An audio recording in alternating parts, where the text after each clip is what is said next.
اچھا یہ جو ابھی واقعہ ہوا ہے نا ماضی میں، ہوٹل میں کوئی تھے، کوئی سیاستدان کچھ قابل اعتراض حالت میں پکڑے گئے ہیں، میں ان لوگوں سے پوچھتا ہوں کہ وہ جو ایک مولانا ٹائپ کے جو تھے، مفتی میں ان کو نہیں کہتا، مفتی آج کل ہر دوسرے آدمی کے نام کے ساتھ لگا ہوا ہے، ان کے ساتھ جو کچھ ہوا اس پہ تو آپ نے بڑا اچھالا اس کو، اور یہ جو پکڑے گئے ہیں اس پہ کیسے ہیں؟ بالکل خاموش.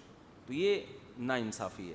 دوسری بات یہ کہ جب بھی ایسی کوئی ویڈیو کسی کی لیک ہوا کرے تو جو کرنے والا ہے اس کو تو ملامت کرو، لیکن جنہوں نے خفیہ کیمرے لگائے ہوئے ہیں نا وہ بھی قابل ملامت ہیں. ہوٹل پہ جب کوئی آدمی جاتا ہے چاہے وہ زنا ہی کر رہا ہو تو شریعت میں کسی کے جرم کو چھپانے کا حکم ہے، اس کو شائع کرنے کی اجازت نہیں ہے. اب جس نے بھی ہوٹل لیا ہوگا اس نے ہوٹل والے پر اعتماد کیا ہے کہ میں یہاں آرام سے رہوں گا. ہوٹل والے کو کس نے اجازت دی ہے کہ وہاں کیمرہ لگا کے لوگوں کی پرائیویسی میں جو ہے وہ مطلع ہو؟ عبداللہ بن مسعود رضی اللہ تعالیٰ عنہ کے پاس 4 آدمی آئے، انہوں نے کہا کہ ہم نے فلاں کو زنا کرتے ہوئے دیکھا ہے. انہوں نے حکم دیا اس کو زانی کو کوڑے لگائے جائیں، لیکن آپ نے ان گواہوں کو بھی ملامت کی. فرمایا تم نے ایک آدمی کو دنیا میں ذلیل کر دیا، کتنا اچھا ہوتا کہ تم اس کے جرم پہ پردہ ڈال دیتے. حالانکہ وہ شرعی 4 گواہ تھے جن کو اجازت ہے، جبکہ 4 گواہ اگر نہ ہوں تو اسلام میں اجازت نہیں ہے کہ آپ کسی کے جرم کو ہائی لائٹ کریں، دنیا میں پھیلائیں، چاہے کوئی بھی ہو. تو یہ ہوٹل والوں کا اور جو خفیہ کیمرہ نصب کرتے ہیں وہ بھی دودھ کے دھلے ہوئے نہیں ہیں. میں کہتا ہوں جتنی ملامت اس مجرم کو کرنی چاہیے اتنی ہی ملامت ان لوگوں کو بھی کرنی چاہیے جو کسی کے چھپے ہوئے گناہ کو ہائی لائٹ کرتے ہیں. وجہ اس کی یہ ہے کہ اس سے انسان جب توبہ کرتا ہے نا بعد میں تو اللہ معاف کر دیتا ہے، لیکن اس کا گناہ اگر لوگوں کے سامنے چلا گیا تو لوگ اس کو معاف نہیں کرتے. کتنے ہی بڑے سے بڑا گناہ ہو، توبہ کا دروازہ اللہ نے موت تک کھولا ہوا. ہم نے بڑے بڑے گنہگاروں کو سچی توبہ کرتے ہوئے دیکھا ہے، ایسے پلٹ جاتے ہیں. لیکن جب جرم دنیا کے سامنے چلا گیا، ویڈیوز لیک ہو گئیں، اس کا نقصان کیا ہوتا ہے؟ ایک تو وہ مایوس ہو جاتا ہے، اس کے لیے اب توبہ کرنا مشکل، وہ کہتا ہے میں بدنام تو ہو گیا.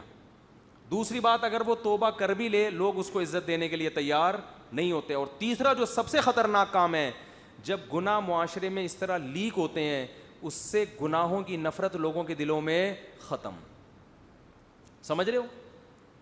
زنا تو بہت بڑا جرم ہے نا. آپ نے کسی کی زنا کی ویڈیو لیک کر دی، اس سے کچھ وقت تو یہ ہوگا کہ یار یہ غلط ہے، یہ دیکھو کتنا برا آدمی. آہستہ آہستہ لوگ کہیں گے کہ یار فلاں کی بھی تو ہوئی تھی نا، اس کا مطلب فلاں نے بھی کیا تو ہم نے کر لیا تو کیا ہو گیا.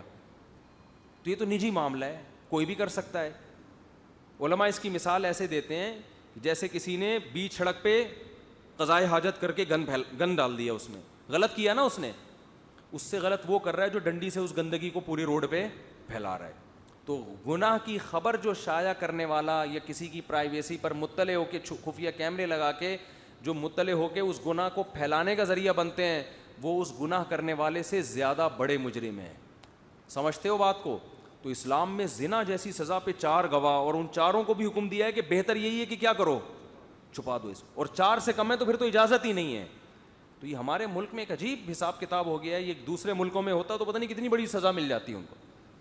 تو لوگ کر رہے ہیں آج کل. میں نے دیکھا ہے کہ وہ گلیوں میں لگا کے، ایک تو گلی میں کیمرہ سیکیورٹی کے لیے ہوتا ہے، چلو گلی تو ایسی چیز ہے وہ تو کھلی بھی ہے نا. کچھ دن پہلے میرے سامنے کیس آیا کہ ایک آدمی کا دوسرے سے جھگڑا چل رہا تھا، اس کے اپنے روم میں اس خفیہ کیمرہ لگا دیا اس نے، پرائیویٹ روم میں. اب اس نے کوئی غلط کاریاں کی ہوں گی، چھپ کے کہیں گناہ کیا ہوگا.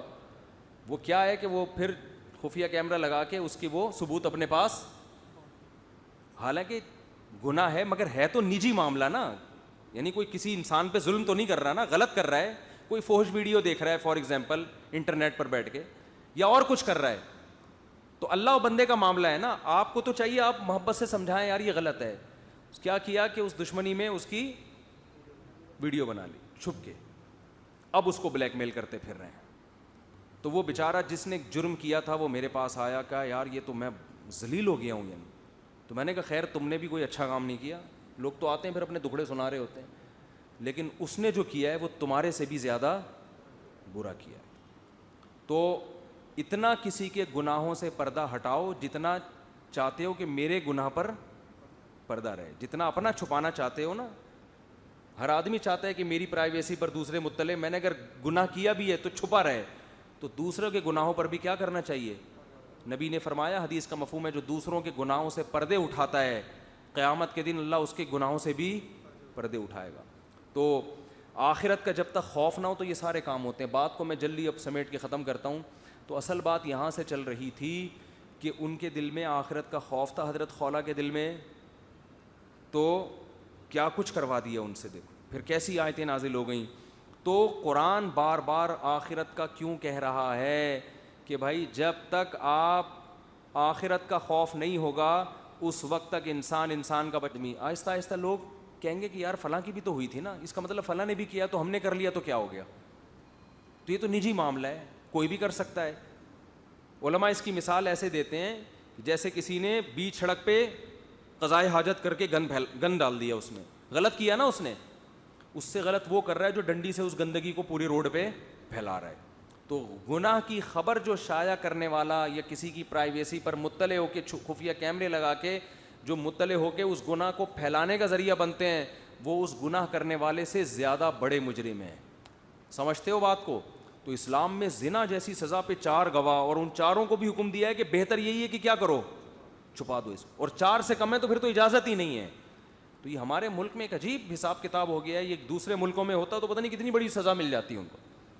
تو لوگ کر رہے ہیں آج کل, میں نے دیکھا ہے کہ وہ گلیوں میں لگا کے, ایک تو گلی میں کیمرہ سیکیورٹی کے لیے ہوتا ہے, چلو گلی تو ایسی چیز ہے وہ تو کھلی بھی ہے نا. کچھ دن پہلے میرے سامنے ایک کیس آیا کہ ایک آدمی کا دوسرے سے جھگڑا چل رہا تھا, اس کے اپنے روم میں اس خفیہ کیمرہ لگا دیا اس نے, پرائیویٹ روم میں.